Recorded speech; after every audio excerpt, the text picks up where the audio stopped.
10,000 টাকার বাজেটে তিনটা অফিসিয়াল স্মার্টফোন। 3 নম্বরে থাকবে আইটেল A100C।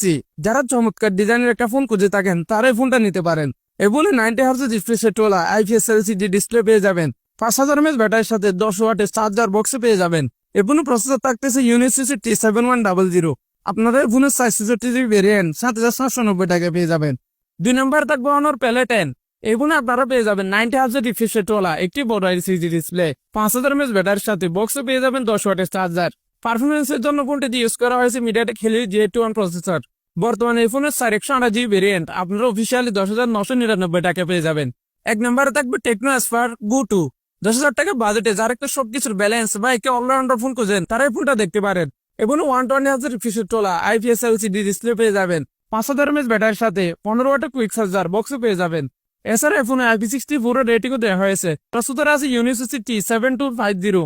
এই ফোনের 64GB ভেরিয়েন্ট আপনারা 10,999 টাকা পেয়ে যাবেন। যাই হোক, আপনার বর্তমানে ফোনের র্যাম কত জিবি সেটা কমেন্ট করে জানান। আর এরকম ভিডিও পেতে চ্যানেলটি সাবস্ক্রাইব করে রাখুন।